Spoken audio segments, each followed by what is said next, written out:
खबरों में आगे बढ़ेंगे। सियासत में आपने कुर्सी के लिए घमासान की खबरें देखी और सुनी होंगी, लेकिन ग्वालियर में ये घमासान महाराजपुरा हायर सेकेंडरी स्कूल में मचा है। एक तरफ जहां प्रदेश के कई स्कूलों में प्राचार्य नहीं है, तो वहीं ग्वालियर का एक ऐसा स्कूल है जहां एक दो नहीं बल्कि 3 प्राचार्य हैं। अब स्कूल का स्टाफ और बच्चे 3 प्राचार्य होने से परेशान हैं। उनके सामने समस्या पैदा हो रही है कि किस प्राचार्य की सुनी जाए और अपनी समस्या किससे बताई जाए। हालांकि जिला शिक्षा अधिकारी अजय कटियार का कहना है कि यह दिक्कत स्कूल के हाई स्कूल से हायर सेकेंडरी में बदलने की वजह से हुई है। जल्दी ही इसमें सुधार के लिए शासन को पत्र भेजेंगे। नहीं, शासन द्वारा पूर्व में जो है 2 हाई स्कूल प्राचार्यों की व्यवस्था दी गई थी, किंतु शासन के संज्ञान में बात जब आई तो उनके द्वारा जो है संबंधित प्राचार्यों का स्थानांतरण कर दिया गया। उनमें से एक श्रीमती उषा भदौरिया जो हैं, उनका स्थानांतरण जो है मोहनगढ़ कर दिया गया था। मूल पद स्थापना उनकी दंगियापुर में थी, किंतु चूंकि उनके पास अभी 1 वर्ष से कम समय का ही रह गया था सेवानिवृत्ति का, अतः अभी 2 दिवस पूर्व उनका स्थानांतरण जो है निरस्त हो गया है और वो मेरे जहाँ तक संज्ञान में है वो दंगियापुरा वापस जाएंगे।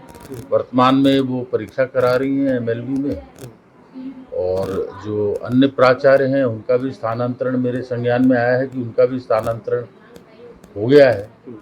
अतः कुल मिला के वर्तमान में मैं ही एक प्राचार्य हूँ जो यहाँ पे पदस्थ है। मैं अभी यहाँ पे किसी भी पोस्ट पे नहीं हूँ क्योंकि मैं अंडर ट्रांसफर हूँ। इससे पहले आप यहाँ पर क्या? इसके पहले मैं यहाँ पे प्राचार्य की पद पे थी और मैंने नवंबर 2023 में यहाँ पे ज्वाइन किया था। लेकिन तब से लगातार आप बराबर इसी स्कूल में हैं। तो मेरी पोस्टिंग इसी स्कूल में है अभी, लेकिन आपने कहा ना कि आदेश जारी हो गया। मेरा आदेश अभी जारी हुआ है, तब से तो मेरी पोस्टिंग यहीं पे है ना। कब जारी हुआ? अभी जारी हुआ है 9 जून को। कौन सी जगह हुआ? 9 जून को मेरा हाई स्कूल 9 महिला में प्राचार्य पद पर हुआ है अभी स्थानांतरण, पर अभी पेंडिंग है। मैंने अभी ज्वाइन नहीं किया है। तब तक आप यहीं रहेंगे? तब तक मैं यहीं रहूँगी जब तक मेरा रिलीविंग नहीं होगा। रिलीविंग हो जाएगा तो चली जाऊँगी।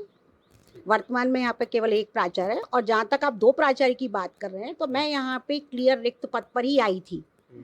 भदौरिया मैडम जब ये हाई स्कूल बना था तब यहाँ पे प्रिंसिपल के रूप में आई थी।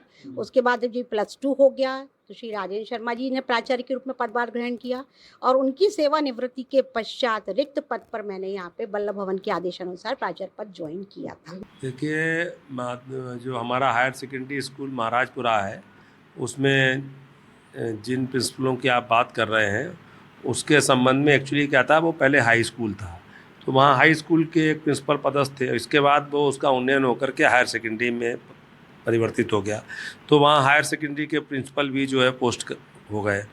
तो इस स्थिति से मेरे द्वारा जो है वो हमारा जो हेड ऑफिस है लोक शिक्षण संचालनालय भोपाल, उसको अवगत करा दिया गया है। बहुत शीघ्र जो है वहाँ पर जो ज़्यादा प्रिंसिपल हैं उनको जहाँ पर हमारा पद रिक्त है वहाँ पर उनकी पदस्थापना कर दी जाएगी। ये बात किसी से छुपी नहीं है कि मध्य प्रदेश में अनेक ऐसे स्कूल हैं जहाँ के स्टूडेंट या जहाँ का स्टाफ अपने प्रिंसिपल के लिए तरस रहा है, लेकिन ग्वालियर का एक स्कूल ऐसा भी है जहाँ 1 नहीं 3 प्रिंसिपल हैं। जी हाँ, महाराजपुरा हाई स्कूल की स्थिति यही है। वहाँ पहले से ही 2 प्रिंसिपल थे, और अब मध्य प्रदेश सरकार ने जो नई सूची जारी की है प्रिंसिपलों की पदस्थापना की, वहाँ 1 और प्रिंसिपल पदस्थ कर दिया गया है, जबकि 2 का समायोजन कहीं नहीं किया गया है। अब हालत ये है कि एक स्कूल में एक साथ 3 प्रिंसिपल बैठते हैं और तीनों अपने आप को प्रिंसिपल बताते हैं। समस्या शिक्षकों के साथ है कि और विद्यार्थियों के साथ है कि आखिर वो प्रिंसिपल के रूप में किसे अपनी समस्याएं बताएं और कौन उन समस्याओं का निराकरण करे। ग्वालियर से देवश्री माली, NDTV।